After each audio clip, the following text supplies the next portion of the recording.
You're listening to a Frequency Podcast Network production. I went down a YouTube rabbit hole just writing this intro. I was laughing the entire time. I was cracking up. But it was also really sad.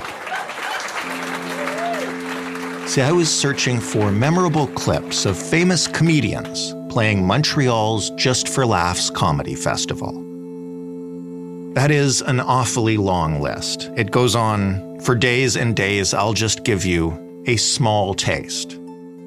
Jerry Seinfeld, Chris Rock, Jim Carrey, Ray Romano, David Schwimmer, Jon Stewart, Drew Carey, Jeff Foxworthy, Russell Peters, Mitch Hedberg, anyone who's anyone in the industry, really. Over 40 years. And most of those names appeared on the festival stage before they were who they became. And it won't happen this year. Because this year there won't be a festival. The company that operates Just for Laughs has canceled both the Toronto and Montreal festivals for 2024. It also announced it is filing for bankruptcy protection. Just for Laughs isn't the only festival in the country to be canceled this year. It's just the biggest. And others are slashing lineups and cutting corners just to try to stay afloat.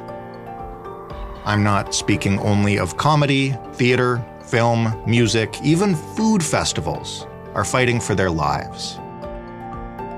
So what happened here?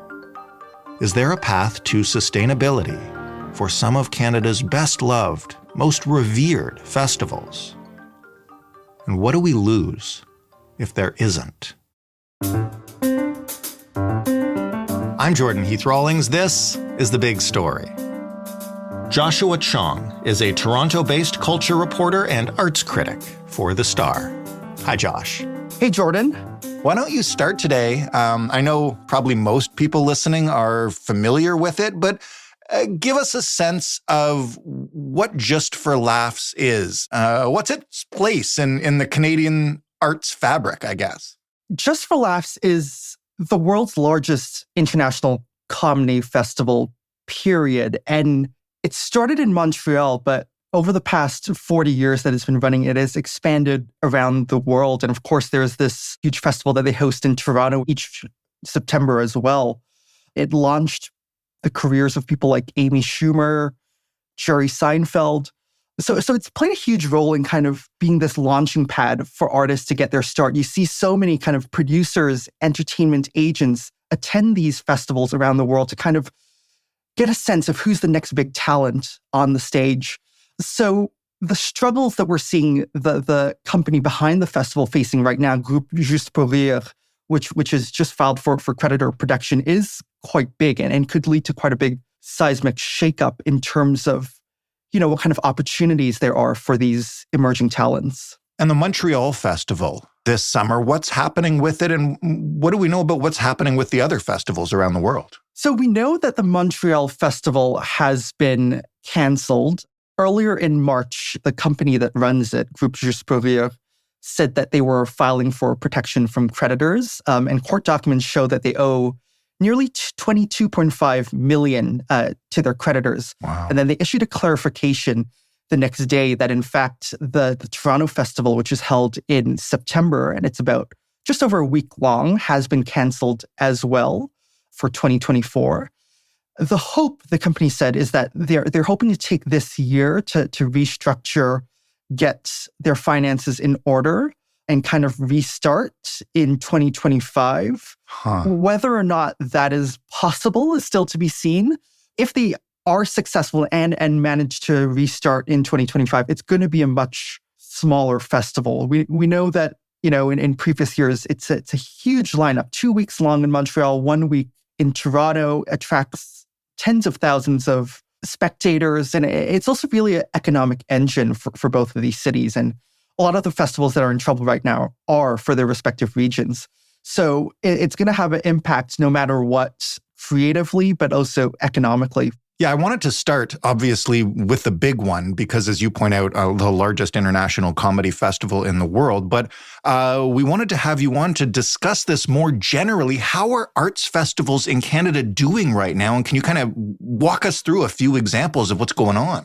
They're not doing pretty well, to put it simply. Over the past few weeks and months, we have seen a slew of announcements from arts festivals across the board that are struggling financially to kind of find a way forward after the pandemic and in their recovery. I've covered a few over the past few weeks. For example, just here in Toronto, the Toronto Fringe Festival has had to greatly reduce its size for its upcoming festival this July. So last year it had 100 shows. This year it's down to 77. And the Fringe Festival has been around for decades as well and is a huge launching pad for emerging playwrights, emerging theater artists as well. It launched works, for example, like The Kink in Your Hair, Kim's Convenience. Right. It was also where Irene Sankoff and David Hine, who wrote Come From Away, had their first major success with their previous show. So this is kind of a huge loss for the theater sector as well. And then, of course, you have the Shaw Festival, which is the second largest repertory theater company in North America. They just announced last week that they are $5.7 million in the red, and it's their largest deficit in its history. And that's leading to cuts this year as well. So across the board, we're seeing arts festivals really struggling. And I guess the question is, like, why are these arts festivals in particular struggling, and other aspects of the cultural sector seem to be recovering somewhat? And I think part of the reason is just the structure of these arts festivals. Oftentimes they are only running for a week or 2 weeks each year. Mm-hmm. And much of their financial success is based on just those 14 days. And if there's like an event that happens that kind of throws it off, and we've seen that over the past few years with COVID-19 outbreaks, sickness, that can really hamper and damage the long-term financial success of these companies. We're seeing, for example, like the Fringe Festival still struggling to recover because of COVID-19 outbreaks, lack of attendance from its festivals a year or 2 years ago. If there is no outbreaks, have audiences come back for these festivals? We talk about the Oscars on Sunday night and how this may have marked a year that people return to the cinema. Are they returning to live shows, comedy shows, the theater, etc.? Yes, but not evenly across the board. That's what I've heard from arts leaders across the sector. And in terms of festivals, most of them that I've spoken with and are able to publicly share attendance levels and that kind of data say that they aren't back to pre-pandemic levels, 2019 levels just yet. This was kind of expected. A lot of arts leaders at these institutions were planning for a 3-year, 4-year runway of recovery, and we're not there yet. And most of them are expecting a recovery by 2025, 2026. Some of them are on track. Some of the others aren't. There are really two reasons. Changing consumer habits over the pandemic. We've seen the rise of streaming services, for example, like Netflix. People have more options now about how they want to spend their money, and they aren't used to going to these festivals after 2-3 years without them. So these festivals are really facing an uphill battle of getting people back in the habit of, in the summertime to check out their local festival and go support these emerging artists.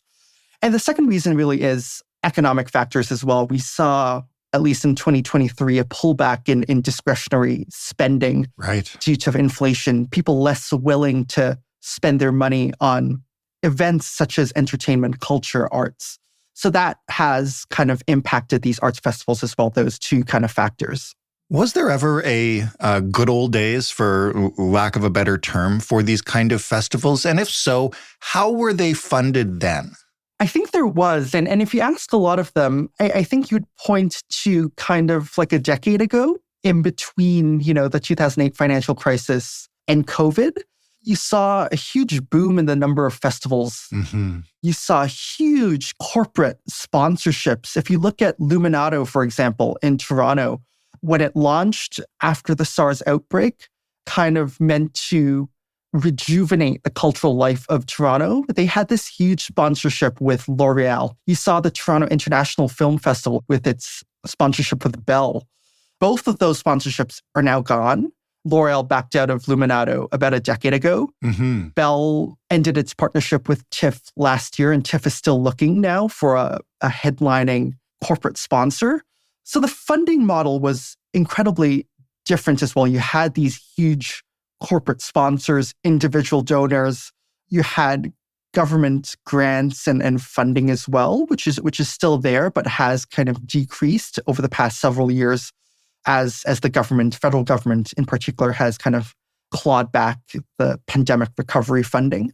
So the kind of balance is shifting right now. And a lot of arts institutions, not just festivals, are trying to figure out how that balance should work. And there's also the question of accessibility. A lot of arts festivals in particular, which are trying to attract younger audiences, people who may not otherwise engage with arts and culture and performance, are trying to make their ticketing system more accessible, meaning more free events and all that. And that also kind of makes it a bit more difficult to balance the books, especially when you're having financial pressures and lack of corporate sponsors, etc.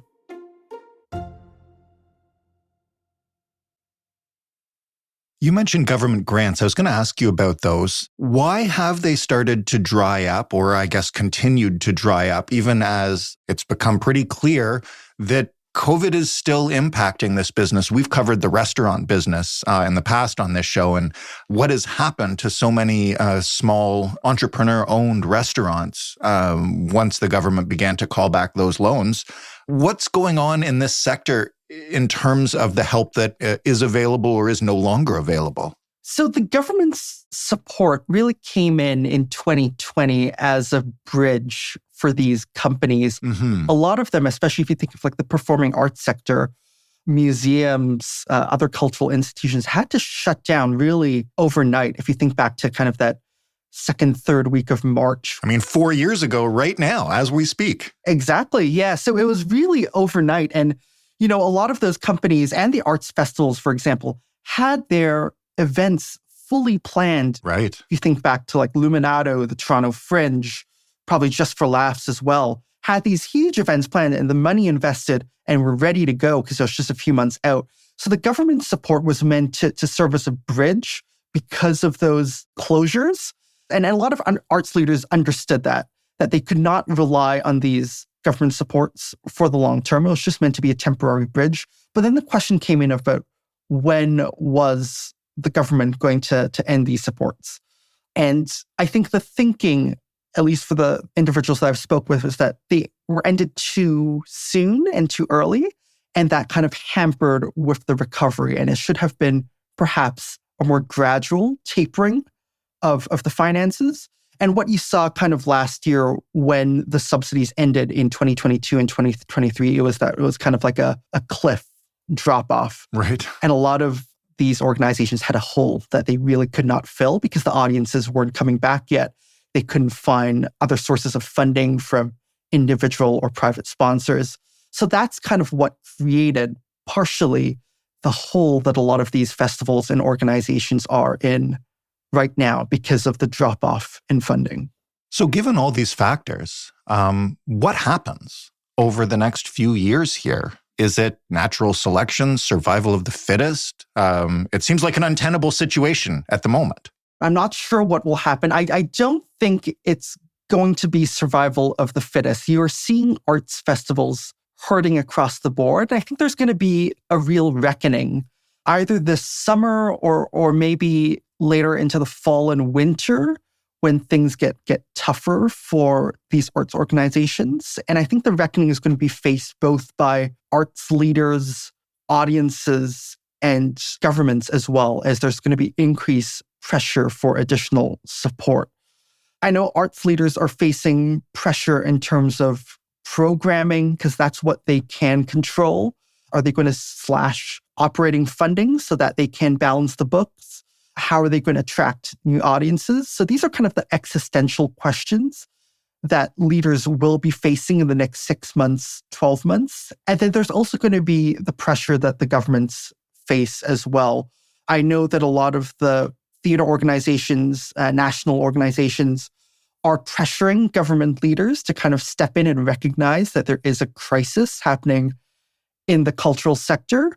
And I can only imagine that that pressure is going to ramp up in the next few months as we see more festivals either announce that, they're having to cancel events or are winding up fully. Mm-hmm. And then there's going to be a reckoning for audiences too, I think, people who love culture, about what kind of role they play in terms of supporting the arts, mm-hmm. and whether these cultural institutions and festivals are valued within the communities that they are in.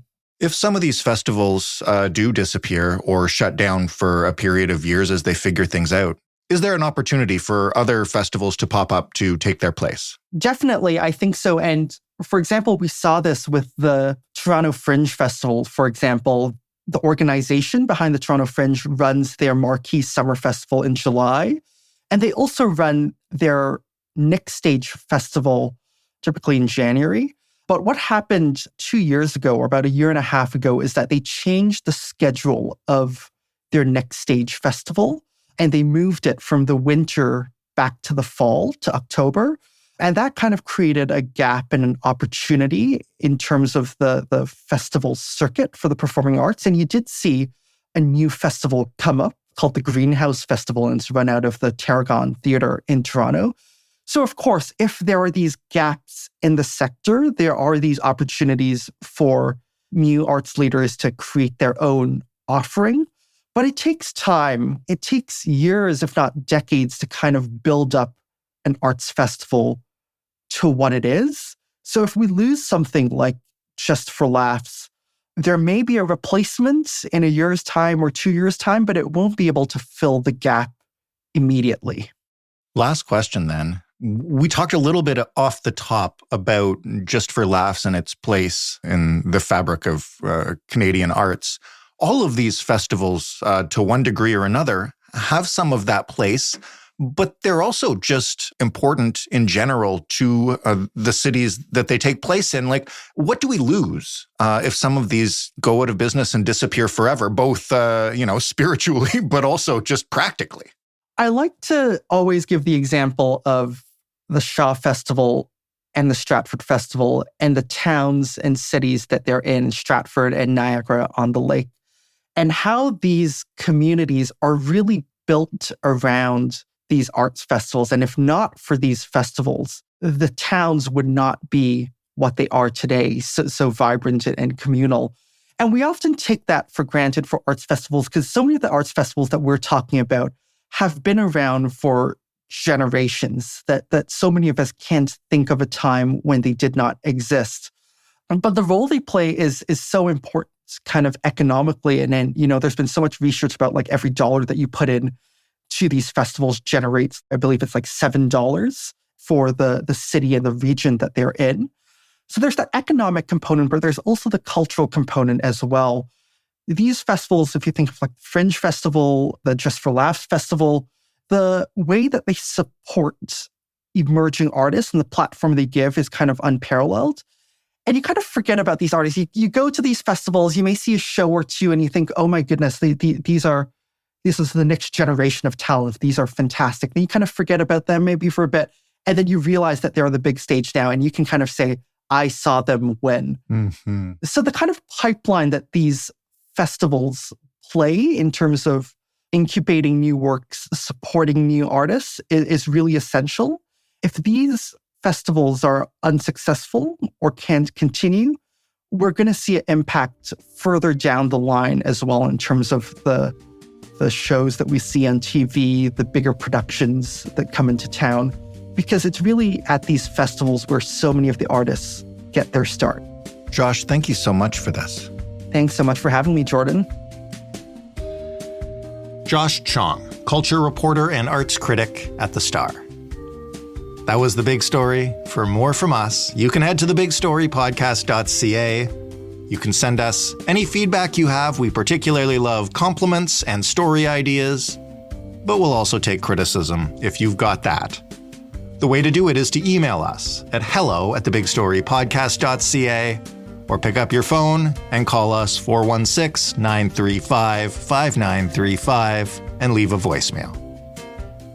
The Big Story's in absolutely every podcast player. It's everywhere you are and everywhere you want it to be. Thanks for listening. I'm Jordan Heath Rawlings. We'll talk tomorrow.